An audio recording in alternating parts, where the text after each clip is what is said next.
দিল্লির কনকনে শীতের সকাল নিজের পুরো বিস্তারে ছড়িয়েছিল। রোদ উঠে গিয়েছিল, কিন্তু বাতাসে তখনও রাতের ঠান্ডা বাকি ছিল। যেন শহরটি আলো মেনে নিলেও শিহরণ ছাড়তে এখনও শেখেনি। চওড়া এবং তুলনামূলক শান্ত রাস্তাগুলোতে সকালের ব্যস্ততা শুরু হয়ে গিয়েছিল। বড় বড় গাছের ছায়ায় দাঁড়িয়ে থাকা বাংলো, তাদের বাইরে দাঁড়িয়ে থাকা গাড়ি এবং গেটে মোতায়েন প্রহরী, সবকিছুই একটি সুশৃঙ্খল জীবনের সাক্ষ্য দিচ্ছিল। এই এলাকারই একটি সাধারণ কিন্তু আভিজাত্যপূর্ণ বাড়িতে নন্দিনী থাকত। বাড়ির ভেতরে প্রতিটি জিনিস নিজের নির্দিষ্ট জায়গায় ছিল। ড্রয়িং রুমে সাজানো আসবাবপত্র, দেওয়ালে টাঙানো ছবি, সকালের সময় ছিল। বাড়ি পুরোপুরি জেগে উঠেছিল। রান্নাঘরে নাস্তার প্রস্তুতি চলছিল, সংবাদপত্র খোলা হয়ে গিয়েছিল এবং ওপরের তলায় নন্দিনী নিজের ঘরে তৈরি হচ্ছিল। নন্দিনী আয়নার সামনে দাঁড়িয়েছিল। তার মুখে ঘুমের কোনো চিহ্ন ছিল না। তার চোখে একটি স্পষ্টতা ছিল, যেন দিনটি তার সামনে নয়, বরং তার ভেতর থেকে শুরু হতো। সে সাধারণ কিন্তু মার্জিত পোশাক পরেছিল। সে সেই মানুষদের মধ্যে ছিল না যারা দেখানোর জন্য তৈরি হয়। তার কাছে তৈরি হওয়ার মানে ছিল নিজেকে দিনের জন্য মানসিকভাবে প্রস্তুত করা। সে ঘড়ির দিকে তাকালো, তারপর নিজের চুল ঠিক করল এবং এক মুহূর্তের জন্য নিজেকে আয়নায় মন দিয়ে দেখল। তার মধ্যে কোনো অহংকার ছিল না, না ছিল কোনো দ্বিধা, শুধু একটি সহজ আত্মবিশ্বাস। নিচে ড্রয়িং রুমে তার বাবা শান্তনুজি সংবাদপত্র পড়ছিলেন, কিন্তু মন হয়তো অন্য কোথাও ছিল। গণপতি ফাউন্ডেশন দিল্লির নামকরা সামাজিক সংস্থাগুলোর মধ্যে একটি ছিল, এবং এর পেছনে শান্তনুজির বছরের পর বছরের কঠোর পরিশ্রম ও অভিজ্ঞতা ছিল। তিনি অনেক কিছু দেখেছিলেন: ক্ষুধা, বেকারত্ব এবং সেই যন্ত্রণা যা প্রায়ই পরিসংখ্যানে নথিভুক্ত হতে পারে না। সম্ভবত এই কারণেই তিনি বেশি কথা বলতেন না। তিনি বিশ্বাস করতেন যে কিছু কথা শব্দ দিয়ে নয়, বরং কাজ দিয়ে বলতে হয়। নন্দিনী সিঁড়ি দিয়ে নেমে এলো। তার পদক্ষেপে তাড়াহুড়ো ছিল না, কিন্তু স্থিরতাও ছিল না। পাপা, আজ আমি বাইরে যাচ্ছি, সে স্বাভাবিক স্বরে বলল। শান্তনু যে সংবাদপত্র থেকে নজর সরিয়ে তার দিকে তাকালেন। নন্দিনী বলল, এমনিই ঘুরতে, রাধিকা ঈশার সাথে। তিনি হালকা করে মাথা নাড়লেন। তিনি জানতেন যে নন্দিনী কারণ ছাড়া কোথাও যায় না। তাকে থামানো বা টোকানোর প্রয়োজন কখনো অনুভূত হয়নি। রান্নাঘর থেকে তার মায়ের আওয়াজ এলো, দুপুর পর্যন্ত ফিরে আসিস? হ্যাঁ, নন্দিনী সংক্ষিপ্ত জবাব দিল। তার কণ্ঠে সেই পরিচিত দৃঢ়তা ছিল, কিছুটা আদেশের মতো, কিন্তু তাতে উপেক্ষা ছিল না। সে আবেগকে শব্দে সাজিয়ে রাখত না, যা বলতে হতো সরাসরি বলত। সম্ভবত এটাই তার স্বভাব ছিল। গাড়ি বাড়ির বাইরে দাঁড়িয়েছিল। ড্রাইভার দরজা খুলল। নন্দিনী পেছনের সিটে বসে গেল। গাড়ি এগোতে থাকলে সিভিল লাইন্সের রাস্তাগুলো ধীরে ধীরে পেছনে ছুটতে লাগল। জানলা দিয়ে বাইরে তাকিয়ে নন্দিনী শহরকে বদলাতে দেখছিল। শান্ত এলাকাগুলো থেকে বেরিয়ে রাস্তাগুলো ব্যস্ত হতে শুরু করেছিল। দিল্লি যেন নিজের আলাদা আলাদা মুখ দেখাচ্ছিল, কোথাও আরাম, কোথাও সংগ্রাম। নন্দিনীকে দিল্লি সবসময়ই আলাদা লাগত। এই শহর কাউকে পুরোপুরি আপন করে নিত না। এটা ভাবতে ভাবতে সে দীর্ঘশ্বাস ফেলল। সে জানত যে তার কাছে অনেক কিছু আছে, সুবিধা, সুরক্ষা, সুযোগ, কিন্তু তার ভেতরে কোথাও এই প্রশ্ন সবসময় থাকত যে এসবের মানে কি যদি এসব শুধু নিজের মধ্যেই সীমাবদ্ধ থেকে যায়। কিছুটা দূরে রাধিকা আর ঈশা গাড়িতে এসে যোগ দিল। হালকা কথাবার্তা শুরু হলো। কলেজের গল্প, এদিক ওদিকের পরিকল্পনা আর হাসি, সবকিছু স্বাভাবিক ছিল। চলো যাওয়া যাক, ঈশা প্রস্তাব দিল। নন্দিনী না ভেবেই মাথা নাড়ল। সে খোলা জায়গা পছন্দ করত। ভিড়ের মাঝেও কিছু মুহূর্ত নিজের জন্য বের করে নেওয়ার অভ্যাস তাকে শান্তি দিত। গাড়ি ইন্ডিয়া গেটের দিকে এগিয়ে চলল। রাস্তায় দিল্লি নিজের পুরো সত্যের সাথে সামনে ছিল। ফুটপাতে বসে থাকা মানুষ, সিগন্যালে দাঁড়িয়ে থাকা বাচ্চা, দ্রুতগতির গাড়ি। এটি সেই শহর যেখানে একদিকে বড় বড় অফিস ছিল আর অন্যদিকে রাস্তার কিনারে জীবন। কিন্তু বেশিরভাগ মানুষ এই দৃশ্য রোজ দেখেও দেখতে ভুল করে যেত। ইন্ডিয়া গেট কাছে আসতে লাগল। দিনের রোদ তার পাথরের ওপর ছড়িয়ে পড়ছিল। চারিদিকে মানুষ ছিল, পর্যটক, পরিবার, শিশু, হাসি আর চলন্ত পদক্ষেপ। এই জায়গা কখনো জনশূন্য হতো না। এটা সবসময় কোনো না কোনো আওয়াজে ভরে থাকত। নন্দিনী গাড়ি থেকে নেমে চারিদিকে তাকালো। তার কাছে এই জায়গাটি সবসময় কিছুটা অদ্ভুত লাগত।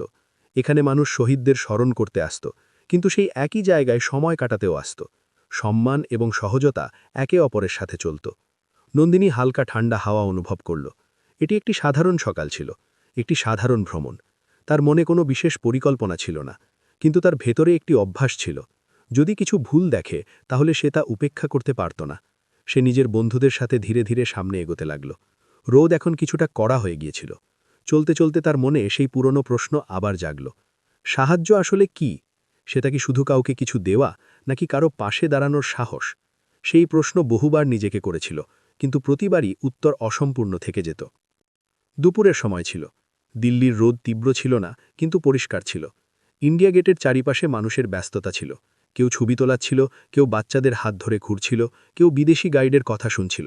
এই ভিড়ের মধ্যেই নন্দিনী নিজের দুই বান্ধবীর সাথে হাঁকছিল। তাদের মুখে হালকা হাসি ছিল। কথাবার্তায় ছিল দৈনন্দিন গল্প, কাজ, পড়াশোনা, আগামী সপ্তাহের পরিকল্পনা। নন্দিনীও শুনছিল, বলছিল, কিন্তু তার মন পুরোপুরি সেখানে ছিল না। হয়তো কোনো মিটিংয়ের ক্লান্তি এখনও মন থেকে নামেনি। চলতে চলতে তার নজর হঠাৎ ইন্ডিয়া গেটের একপাশে তৈরি সিঁড়ির ওপর পড়ল। সেখানে এক যুবক বসেছিল। না কোনো ব্যাগ পাশে ছিল, না কোনো প্ল্যাকার্ড, না কোনো আওয়াজ। সে শুধু বসেছিল আর সামনে দিয়ে যাওয়া মানুষদের দেখছিল। না তাদের দিকে আশার দৃষ্টিতে, না নিরাশার দৃষ্টিতে, শুধু দেখছিল। সেই দৃশ্যে এমন কিছু ছিল যা নন্দিনীর পদক্ষেপ থামিয়ে দিল। সে ভিড়ের মধ্যে থেকেও একা লাগছিল, আর একা হয়েও ভেঙে পড়া নয়। সেই যুবকের নাম আনন্দ ছিল। সে বয়সে খুব বড় ছিল না, প্রায় 25-26 বছরের। কিন্তু তার চোখে সেই তাড়াহুড়ো ছিল না যা সাধারণত এই বয়সে দেখা যায়। তার জামাকাপড় সাধারণ ছিল, পরিষ্কার ছিল, কিন্তু পুরনো। তার বসার ধরন এমন ছিল না যে সে কারো কাছে কিছু চাইছে, বরং মনে হচ্ছিল যেন সে নিজের ভেতরে কোনো উত্তর খুঁজছে। নন্দিনী কিছুক্ষণ তাকে দেখতে থাকল। বান্ধবীরা এগিয়ে গেল, কিন্তু সে সেখানেই দাঁড়িয়ে থাকল। সে নিজেও জানত না কেন দাঁড়িয়েছে। হয়তো এই জন্য যে সেই ছেলেটির কোনো অভিযোগ ছিল না, বা হয়তো এই জন্য যে তার নীরবতা অনেক কথা বলছিল। কিছু মুহূর্ত পর সে পা বাড়ালো এবং তার কাছে গিয়ে দাঁড়ালো। এখানে কেন বসে আছো? তার প্রশ্ন সরাসরি ছিল, কোনো লুকোছড়ি ছাড়া। আনন্দ ওপরের দিকে তাকাল। তার চোখে কোনো ঘাবড়ানি ছিল না। সে একটু ভাবল এবং তারপর খুব স্বাভাবিক স্বরে বলল, বসার জায়গা ছিল তাই বসেছি। এই উত্তরটি নন্দিনীর অন্তরে লাগল। তাতে কোনো সাফাই ছিল না, শুধু একটি তথ্য ছিল। যেন সে নিজের পরিস্থিতি বাড়িয়ে বলছে না, আবার ছোট করেও বলছে না। সেই মুহূর্তেই নন্দিনীর ভেতরে মমতা জাগল। কিন্তু এটি সেই মমতা ছিল না যা ওপর থেকে নিচে প্রবাহিত হয়। এটি সেই মমতা ছিল যা সমানে দাঁড়িয়ে অনুভব করা যায়। সে তার সম্পর্কে আরও কিছু জিজ্ঞাসা করল। আনন্দ জানাল যে সে শিক্ষিত, দিল্লিতে কাজের সন্ধানে এসেছিল। বাবা মা এখন এই পৃথিবীতে নেই। আত্মীয়দের সাহচর্যে বেশি দিন থাকা যায় না, তাই বেরিয়ে পড়েছে। সে অনেক জায়গায় চেষ্টা করেছে, কিন্তু কাজ এখনও মেলেনি। আজ এখানে বসে আছে কারণ চলার জন্য আপাতত কোনো নির্দিষ্ট দিক ছিল না। নন্দিনী মন দিয়ে শুনল, মাঝখানে থামাল না। সে অবাক। আনন্দর জীবন কঠিন বলে হয়নি, বরং এই কারণে হয়েছিল যে সে এটিকে বোঝার মতো করে বইছিল না। তার মধ্যে আত্মসম্মান ছিল, যা পরিস্থিতির চেয়ে বেশি শক্তিশালী মনে হচ্ছিল। কিছুক্ষণ নীরবতা থাকল। তারপর নন্দিনী সেটাই বলল যা তার ভেতরে আগে থেকেই ঠিক করা ছিল, কিন্তু শব্দে আসার সময় তা কিছুটা কঠোর হয়ে গেল। আমি তোমাকে কাজ দিতে পারি, সে বলল, এবং তারপর না থেমে যোগ করল, কিন্তু একটি শর্ত আছে। আমি যা বলবো সেটাই করতে হবে। তার স্বরে অধিকার ছিল, অভ্যাসের অধিকার। সে এরকম সিদ্ধান্ত নেওয়ায় অভ্যস্ত ছিল, কিন্তু এই বাক্যের পেছনে দয়া নয়, বরং দায়িত্ব ছিল। সে আনন্দকে কোনো অনিশ্চিত পথে ছেলে দিতে চায়নি। আনন্দ কিছুক্ষণ চুপ থাকল। সে নন্দিনীকে দেখল, তারপর চারপাশের ভিড়কে। তার ভেতরে প্রশ্ন জাগল, এটি কি সঠিক? এটি কি অপমান? কিন্তু তারপর সে ইহাও ভাবল যে এই হাত তাকে নিচে টানার জন্য বাড়েনি। তাতে নিয়ন্ত্রণ আছে, কিন্তু নিয়ত পরিষ্কার। সে ধীরে ধীরে মাথা নাড়ল। নন্দিনী তাকে ওঠার ইশারা করল। সে নিজের বান্ধবীদের দিকে তাকিয়ে বলল, তোমরা যাও, আমি একে নিয়ে যাচ্ছি। বান্ধবীরা অবাক হয়েছিল, কিন্তু তারা প্রশ্ন করেনি। সম্ভবত নন্দিনীর মুখের গাম্ভীর্য তাদের থামিয়ে দিয়েছিল। তারা দুজনে একসাথে তার গাড়ি পর্যন্ত চলল। পথে কোনো দীর্ঘ কথাবার্তা হল না। নন্দিনী মাঝে মাঝে তার দিকে তাকাত, এবং আনন্দ গাড়িতে ওঠার সময় নন্দিনী অনুভব করল যে আনন্দ ধন্যবাদ বলেনি। না কোনো আনুষ্ঠানিক শব্দ, না কোনো নিচু আওয়াজ। এই বিষয়টি তার অদ্ভুত ভালো লাগল, যেন সে সাহায্যকে দয়া হতে দিচ্ছে না। নন্দিনী তাকে নিজের বাড়িতে নিয়ে এলো। বাড়ি বড় ছিল, কিন্তু সেই সময় তাতে কোনো জাঁকজমক ছিল না। সবকিছু স্বাভাবিকভাবে হল। জল দেওয়া হলো, বসার জায়গা দেখানো হলো। নন্দিনী দূরত্ব বজায় রাখল। সে চাইছিল এই সাহায্য যেন আবেগ প্রবণতায় বদলে না যায়। কিছুক্ষণ পর সে নিজের বাবাকে ডাকল। নিজের শব্দে সে আনন্দের পরিস্থিতি জানাল, সংক্ষেপে, কোনো নাটকীয়তা ছাড়া। তার বাবা মন দিয়ে শুনলেন। তারপর আনন্দকে কিছু প্রশ্ন করলেন। প্রশ্নগুলো কাজের ছিল, দক্ষতার ছিল। তার দারিদ্র্য নিয়ে নয়। উত্তর শুনে তিনি সিদ্ধান্ত নিলেন, আমাদের এখানে কিছু দায়িত্ব খালি আছে। কাজ সহজ হবে না, কিন্তু তুমি যদি প্রস্তুত থাকো তবে শুরু হতে পারে। থাকার ব্যবস্থাও সেখানেই করে দেওয়া হবে। আনন্দ মাথা নিচু করল। এই নিচু হওয়া কৃতজ্ঞতার নয়, সম্মতির ছিল। সে প্রথমবার অনুভব করল যে তাকেও কোনো ব্যবস্থার অংশ হওয়ার সুযোগ দেওয়া হচ্ছে। নন্দিনী স্বস্তির নিঃশ্বাস ফেলল। তার মনে হল সে সঠিক কাজ করেছে। তবুও তার ভেতরে কোথাও একটি হালকা ভাব জাগল, একটি অব্যক্ত টান। আনন্দের নীরবতা, তার আত্মসম্মান, তার ধন্যবাদ না বলে গ্রহণ করা, এসব তার কাছে আলাদা লাগল। এটি প্রেম ছিল না, এটি আকর্ষণও ছিল না। এটি শুধু এই উপলব্ধি ছিল যে সামনে বসা মানুষটি সাধারণ নয়। আনন্দ কাজ এবং ছাদ পেয়ে যায়, নন্দিনীর এই সন্তোষ যে সে কাউকে এমনি ছেড়ে দেয়নি, এবং এদের মধ্যে নামহীন ঘোষণা ছাড়াই একটি ভরসা জন্ম নিল। গণপতি ফাউন্ডেশনের ইমারত শহরের ভিড় থেকে কিছুটা দূরে, যেন জেনে শুনেই সেটি শোরগোল থেকে দূরত্ব বজায় রেখেছিল। বাইরে থাকা অশ্বত্থ গাছের ছায়ায় দাঁড়িয়ে নন্দিনীর প্রথমবার মনে হল যে সে এমন এক স্থানে এসেছে যেখানে সময়ের গতি নিজে থেকেই ধীর হয়ে যায়। এখানে মানুষ আসা যাওয়া করত, কিন্তু তাদের পদক্ষেপে তাড়াহুড়ো ছিল না, যেন প্রত্যেকে নিজের ভেতরে কিছু ঠিক করতে এসেছে। সেই ভিড়ের মধ্যেই আনন্দও ছিল, না খুব বেশি দৃশ্যমান, না পুরোপুরি অদৃশ্য, শুধু উপস্থিত। নন্দিনী প্রথম দিনেই দেখে নিয়েছিল যে আনন্দ কাজ কিভাবে করে। না কোনো নির্দেশ চাইত, না নিজের দায়িত্ব থেকে পালাত। যে কাজ সামনে থাকত সেটি তুলে নিয়ে চুপচাপ শেষ করত। মেঝে পরিষ্কার করা হোক, কাগজের তাড়া তোলা হোক, বা জলের ক্যান ভরা হোক, সে সব কিছু এমনভাবে করত যেন এটাই তার কাজ, যেন এতে কোনো দয়া বা বাধ্যবাধকতা নেই। তার চলায় ক্লান্তি ছিল, কিন্তু অভিযোগ ছিল না। তার চোখে একটি স্থিরতা ছিল, যেন সে অনেক কিছু দেখে নিয়েছে এবং এখন প্রতিটি দৃশ্যকে বিনা প্রশ্নে গ্রহণ করে নিয়েছে। নন্দিনীর কাছে তার এই নীরবতা খটকাও লাগত, আমার আকর্ষণও করত। সে এমন মানুষদের মধ্যে থাকতে অভ্যস্ত ছিল যারা হয় নিজের কষ্টের কথা জোরে বলত, নয়তো নিজের যোগ্যতার কথা জোরে বলত। আনন্দ এদের মধ্যে কিছুই করত না। না সে নিজের গল্প শোনাত, না নিজের কাজের বর্ণনা দিত। যখন কেউ কিছু দিত সে শুধু মাথা নিচু করত।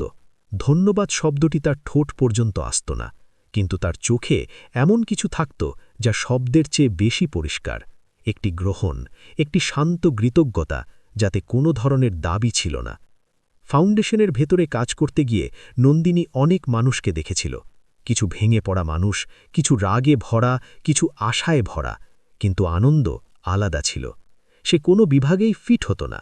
সে না নিজেকে পীড়িত মনে করত, না কোনো ত্রাণের অপেক্ষা করত। সে শুধু কাজ করত। তার সততা দেখানোর জন্য ছিল না, সেটি তার নিঃশ্বাসে মেশানো ছিল। যদি কোনো কাজ অসম্পূর্ণ থেকে যেত তবে সে না বলে ফিরে এসে তা শেষ করত। যদি কোনো ভুল হয়ে যেত তবে সে তা লুকানোর চেষ্টা করত না, শুধু চুপচাপ ঠিক করে দিত। নন্দিনীর ভেতরে ধীরে ধীরে একটি ভাবের জন্ম হতে লাগল, যাকে সে নিজে ঠিকভাবে নাম দিতে পারছিল না। এটি দয়া ছিল না, দয়া তো সে অনেক আগেই করেছিল।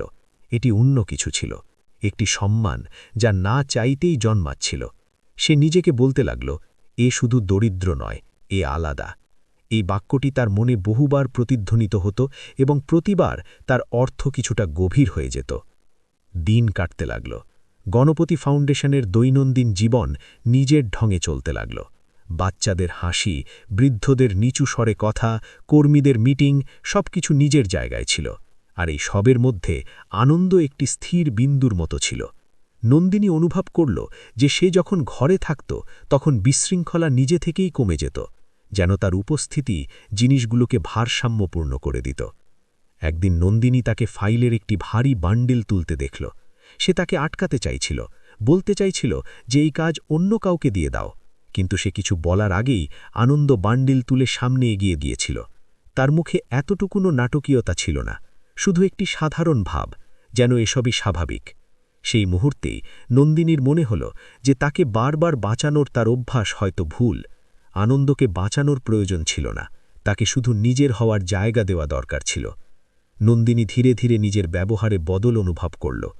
এখন সে তাকে নির্দেশ কম দিত এবং দেখত বেশি, তার কাজ করার ধরনকে, তার নীরবতাকে, তার চোখের ভাষাকে। এটি একতরফা পর্যবেক্ষণ ছিল, যাতে কোনো দাবি ছিল না। সে জানত যে এটি প্রেম নয়, প্রেমে প্রত্যাশা থাকে, চাওয়া থাকে। এখানে কিছুই চাওয়া হচ্ছিল না। এটি শুধু একটি আকর্ষণ ছিল যা সম্মান থেকে জন্মাচ্ছিল, একটি এমন ভাব যা বলতো যে সামনের ব্যক্তি তোমার সমান দাঁড়িয়ে আছে, কোনোভাবেই কম নয়। আনন্দ সম্ভবত এই বদল অনুভব করত, সম্ভবত করত না। সে আগের মতোই থাকত, নন্দিনীর প্রতি বিনয়ী, কিন্তু দূরত্ব বজায় রাখতেন। তার চোখ কখনো কখনো থমকে যেত, যেন কিছু বলতে চাইছে, কিন্তু পরক্ষণেই সে নজর সরিয়ে নিত। তার ভেতরেও পরে সম্ভবত কিছু হালচল ছিল, কিন্তু সে তা বাইরে আসতে দিত না।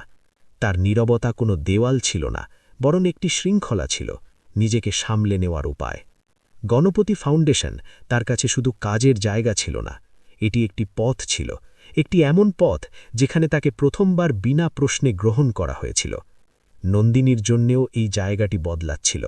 সে এখানে শুধু দিতে আসেনি, সে এখানে শিখছিল যে প্রতিটি সাহায্যের মানে নিয়ন্ত্রণ নয়, এবং প্রতিটি দয়ার পেছনে অধিকার থাকা উচিত নয়।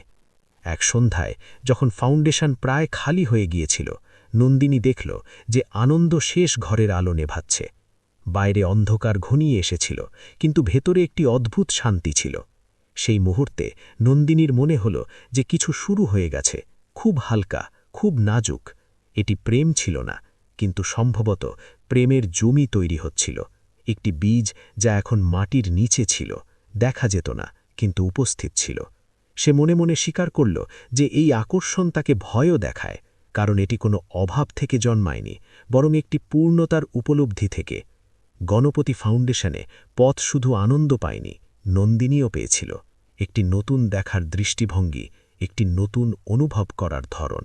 কিছুদিন পর আনন্দের জীবনে যে বদল এসেছিল তা কোনো একটি ঘটনার পরিণাম ছিল না, বরং প্রতিদিনের বেছে নেওয়া সিদ্ধান্তের দান ছিল। সে এখন সেই মোড়ে ছিল যেখানে সামনে এগুনো শুধু পরিশ্রম দিয়ে নয়, বরং ধৈর্য এবং আত্মসংযম দিয়ে ঠিক হওয়ার কথা ছিল। সংস্থায় তার ৩য় মাস চলছিল, এবং এখন তার থেকে শুধু সময় দেওয়া নয়, বরং দায়িত্ব নেওয়ার প্রত্যাশা করা হতে লাগল। সে এটি পরিষ্কার বুঝে গিয়েছিল যে এটি সেই সময় যেখানে মানুষ তাকে দেখছে, পরখ করছে, এবং সম্ভবত অজান্তেই তুলনাও করছে। তার রুটিন এখন কঠোর শৃঙ্খলায় বদলে গিয়েছিল। সকালে সে সবচেয়ে আগে পৌঁছাত, কারণ তার মনে হতো যে দিনের শুরু যদি আত্মসম্মান দিয়ে হয় তবে ক্লান্তিও হার মেনে যায়। সে কোনো রকম প্রদর্শন ছাড়াই নিজের কাজে লেগে যেত। ফাইল, রিপোর্ট, মাঠ পর্যায়ের কাজ, মানুষের সাথে যোগাযোগ, প্রতিটি জিনিসে সেই একই সরলতা এবং সততা। দিন শেষ হওয়ার পরও সে থেকে যেত, কখনো কম্পিউটার স্ক্রিনের ওপর ঝুঁকে থাকত। নন্দিনী এসব দেখত প্রতিদিন, কিন্তু তার দেখা কোনো নজরদারির মতো ছিল না। সে সামনে দাঁড়িয়ে তাকে দেখত না, বরং কাজের ফাঁকে, ফাইলের আড়াল থেকে, মিটিং রুমের কাঁচের ওপার থেকে, বা অন্য কারোর সাথে কথা বলার সময় তার গতিবিধির ওপর নজর থমকে যেত। সে অবাক হতো যে সেই একই ছেলে যাকে সে একদিন সিঁড়িতে চুপচাপ বসে থাকতে দেখেছিল, এখন নিজের সময়, নিজের শক্তি এবং নিজের ভবিষ্যৎকে এত সুন্দরভাবে সাজাচ্ছে। আনন্দের পরিশ্রমে কোনো আগ্রাসী উচ্চাকাঙ্ক্ষা ছিল না। সে কারো আগে যাওয়ার জন্য দৌড়াচ্ছিল না, না কাউকে পেছনে ফেলার তাড়াহুড়োয় ছিল। সে শুধু প্রতিদিন নিজের চেয়ে কিছুটা ভালো হওয়ার চেষ্টা করছিল। এই বিষয়টি নন্দিনীকে অন্তরে স্পর্শ করত। সে অনেক মানুষকে দেখেছে যারা সুযোগ পেয়ে বদলে যায়, অহংকারী হয়ে যায়, বা অধিকার ফলাতে শুরু করে, কিন্তু আনন্দের মধ্যে সেরকম কিছু ছিল না। সে সুযোগকে মাথা নিচু করে নয়, বরং পিঠ সোজা করে গ্রহণ করছিল। বহুবার নন্দিনীর মনে হতো যে সে তাকে বলুক যে সে নিজের উপর এত চাপ যেন না দেয়, কিছুটা আরামও জরুরি, কিন্তু প্রতিবারই সে নিজেকে আটকে নিত। সে জানত যে যদি সে একটি সীমা অতিক্রম করে তবে তার প্রতিটি বাক্য আদেশ হয়ে যাবে। সে চাইছিল না যে আনন্দের সফর তার ছায়ায় তৈরি হোক। যদি তাকে সমমর্যাদায় পৌঁছাতে হয় তবে তাকে নিজের সিদ্ধান্ত নিজেকেই নিতে হবে, নিজের ক্লান্তি নিজেকেই বুঝতে হবে, এবং নিজের স্থিতি নিজেকেই ঠিক করতে হবে। সেই জন্য সে তার সাথে থেকেও দূরত্ব বজায় রাখত, একটি এমন দূরত্ব যাতে সহযোগিতা ছিল কিন্তু নিয়ন্ত্রণ ছিল না। আনন্দ এই দূরত্ব বুঝত, বরং সম্ভবত প্রয়োজনের চেয়ে বেশি বুঝত। তার কাছে নন্দিনীর ব্যবহারে কখনো রুক্ষতা মনে হয়নি। সে তার মধ্যে একটি পরিশীলিত সম্মান দেখতে পেত। সে জানত যে সে যদি চায় তবে অনেক কিছু সহজ হতে পারে, কাজ, পড়াশোনা, পথ, কিন্তু তার ভেতরে একটি অটল রেখা টানা ছিল। সে প্রতিদিন নিজেকে এটাই মনে করাত যে সে এখানে কারো দয়ায় নয়, বরং একটি সুযোগের কারণে এসেছে, এবং সুযোগকে টিকিয়ে রাখার একটিই উপায় পরিশ্রম। ধীরে ধীরে সংস্থায় তার পরিচিতি তৈরি হতে লাগল। মানুষ তার থেকে পরামর্শ নিতে লাগল, ছোট ছোট সিদ্ধান্তে তার অংশগ্রহণ বাড়তে লাগল। সে প্রতিটি দায়িত্ব এমনভাবে তুলে নিত যেন তা তার ঋণ নয়, বরং তার অধিকার। নন্দিনী যখন বোর্ড মিটিংয়ে বসত এবং কোনো প্রকল্পের অগ্রগতি নিয়ে আলোচনা হতো, তখন আনন্দের নাম কোনো বিশেষ বিশেষণ ছাড়াই সামনে আসত। না সেই ছেলেটি, না সেই কেসটি, শুধু নাম। এটি শুনে নন্দিনীর ভেতরে একটি হালকা হাসি জন্ম নিত, যা সে তখনই নিজের ভেতরে গুটিয়ে নিত। তার ভেতরে বদল হচ্ছিল। এই বদল হঠাৎ ছিল না, না কোনো আবেগপ্রবণ বিস্ফোরণের মতো। এটি প্রতিদিনের ছোট ছোট বিষয় থেকে তৈরি হচ্ছিল। আনন্দের গভীর রাত পর্যন্ত জেগে থাকা, না বলে অন্যের সাহায্য করা, নিজের পড়াশোনাকে কোনো অবস্থাতেই না ছাড়া। সে গর্ব অনুভব করত, কিন্তু এই গর্ব কোনো সাফল্যের ওপর নয়, বরং কোনো মানুষের পূর্ণতা পাওয়ার ওপর ছিল। মাঝে মাঝে তার মনে একটি প্রশ্ন জাগত, যে আনন্দ কি তাকে শুধু ট্রাস্টির মেয়ে হিসেবেই দেখে? তার পরিচয় কি তার পদের চেয়ে এগিয়ে, তার ব্যক্তিত্ব পর্যন্ত পৌঁছেছে? আনন্দের ভেতরেও প্রশ্ন জাগত। সে নন্দিনীর চোখে বহুবার এমন কিছু দেখেছিল যা শুধু আনুষ্ঠানিক হতে পারত না। কয়েক সেকেন্ডের নীরবতা, কোনো কথায় থেমে যাওয়া, বিনা কারণে এক মুহূর্তের জন্য দাঁড়িয়ে যাওয়া, এসবই সংকেত ছিল। কিন্তু প্রতিবারই সে নিজেকে আটকে নিত। তার মনে একটাই ভয় ছিল, যে যদি সে কোনো ভাবকে ভুল বোঝে, তবে সে সেই ভরসায় আঘাত দিয়ে দেবে যার উপর তার পুরো বর্তমান দাঁড়িয়ে আছে। এক সন্ধ্যায় যখন বেশিরভাগ মানুষ চলে গিয়েছিল, দুজনেই একই ঘরে কাজ করছিল। বাইরে অন্ধকার নেমেছে, ভেতরে টিউবলাইটের সাদা আলো ছড়িয়ে আছে। কোনো বড় কথা হলো না, কোনো দীর্ঘ সংলাপ নয়, শুধু এটুকু বলা হলো যে বদল দেখা যাচ্ছে। সেটি একটি ছোট বাক্য ছিল, কিন্তু তার ভেতরে গ্রহণের উষ্ণতা ছিল, যেন সেই একটি স্বীকৃতি তার পরিশ্রমকে নতুন অর্থ দিয়ে দিল। দিন কাটতে লাগল। প্রেম কোনো কথাবার্তায় নয়, বরং ব্যবহারে বাড়তে লাগল। নন্দিনীর জন্য আনন্দ এখন শুধু একটি উদাহরণ ছিল না, সে একজন ব্যক্তি হয়ে উঠেছিল, নিজের পুরো অস্তিত্বের সাথে। আর আনন্দের জন্য নন্দিনী এখন শুধু সুযোগ দানকারী ছিল না, সে একটি এমন উপস্থিতি ছিল যা তাকে ভালো হওয়ার জন্য অনুপ্রাণিত করত, কিছু না চেয়েই। তবুও দুজনেই জানত যে এই প্রেম এখনও অসম্পূর্ণ। এই অসম্পূর্ণতা কোনো অভাবের পরিণাম ছিল না, বরং সময়ের দাবি ছিল। সমমর্যাদার এই যাত্রা এখনও শেষ হয়নি। আনন্দ এখনও নিজের ভেতরে সেই ছেলেটিকে পুরোপুরি ছাড়তে পারেনি যে কখনো সিঁড়িতে বসেছিল, আর নন্দিনী এখনও নিজেকে সেই উচ্চতা থেকে নামাচ্ছিল যেখানে সমাজ তাকে বসিয়ে দিয়েছিল। সময় কোনো শোরগোল ছাড়াই নিজের কাজ করে দিয়েছিল। যে বদলগুলো মানুষ প্রায়শই বছরখানেক পরে চিনতে পারে, সেগুলো আনন্দের জীবনে চুপচাপ আকার নিয়ে নিয়েছিল। এখন সে সংস্থায় কেবল একটি উদাহরণ ছিল না, বরং একটি ভরসাযোগ্য স্তম্ভ হয়ে উঠেছিল। সিদ্ধান্তে তার পরামর্শ নেওয়া হতো, দায়িত্বে তার নাম সবচেয়ে আগে আসত। তার আত্মবিশ্বাস এখনো কোনো প্রমাণের অপেক্ষা থাকত না, সেটি তার কথা বলার ঢঙে, তার চলায় এবং তার চোখের স্থিরতায় ঝলমল করত। নন্দিনী এসব দেখছিল, আগের মতো দূর থেকে নয়, বরং একটি সমান নজরে। এখন তার এই ভয় থাকত না যে কোথাও তার সঙ্গ আনন্দকে ছোট না করে দেয়। সে জানত যে আনন্দ সেই জায়গা নিজের পরিশ্রম দিয়ে অর্জন করেছে। তার ভেতরে যে ভাব ছিল, সেটি এখন কোনো দয়া বা সংরক্ষণের সাথে যুক্ত ছিল না, সেটি একটি গভীর শান্ত টান ছিল, যাতে প্রত্যাশা নয়, বরং গ্রহণ ছিল। আনন্দও ভেতর থেকে বদলে গিয়েছিল।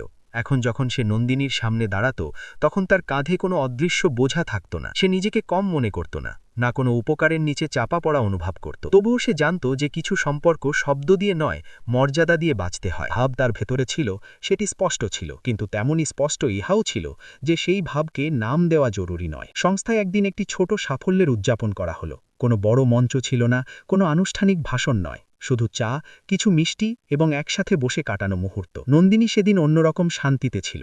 সে আনন্দকে দেখছিল, মানুষের সাথে কথা বলতে, হাসতে, আত্মবিশ্বাসের সাথে। তার মনে এই বিচার আসলো যে সম্ভবত এটাই সেই বিন্দু যেখানে গল্পটি সামনে এগিয়ে নেওয়ার বদলে থামিয়ে দেওয়া বেশি সঠিক। আনন্দেরও কিছু অনুভব হলো। সে বুঝে গিয়েছিল যে এখন আনন্দ আর নন্দিনীর মধ্যে কোনো দূরত্ব নেই, এবং সম্ভবত এটাই সেই ক্ষণ ছিল যখন দূরত্ব বজায় রাখা জরুরি হয়ে গিয়েছিল। এই দূরত্ব ঠান্ডা ভাবের ছিল না, বরং সম্মানের ছিল। দুজনেই জানত যে যদি এই সম্পর্ককে প্রেমের নাম দেওয়া হয়, তবে তার পবিত্রতা নিয়ে প্রশ্ন উঠতে পারে, এবং তারা দুজনেই সেই প্রশ্ন থেকে বাঁচতে চাইছিল। কিছুদিন পর কোনো পরিকল্পনা ছাড়াই তারা আবার সেই একই জায়গায় পৌঁছালো যেখান থেকে এই সব কিছু শুরু হয়েছিল। দিনের আলো ছিল, সেই খোলা আকাশ, সেই ঘুরে বেড়ানো মানুষ, সেই ইতিহাসের স্থিরতা। কিন্তু এবার দৃশ্য বদলে গিয়েছিল। আনন্দ সিঁড়িতে বসেছিল না, সে দাঁড়িয়েছিল, সোজা, ভারসাম্যপূর্ণ, আত্মবিশ্বাসে ভরা। নন্দিনী কিছুটা দূরত্বে দাঁড়িয়েছিল। সে সামনে এগোলো না, না পেছনে হটল। তার চোখে কোনো প্রশ্ন ছিল না, কোনো আগ্রহ নয়, শুধু একটি গভীর সন্তুষ্টি। সে হাসল, ধীরে, কোনো প্রদর্শন ছাড়া। এই হাসি কোনো স্বীকৃতির চেয়ে বেশি কোনো পূর্ণতার সংকেত ছিল। দুজনের মধ্যে কোনো সংলাপ হলো না,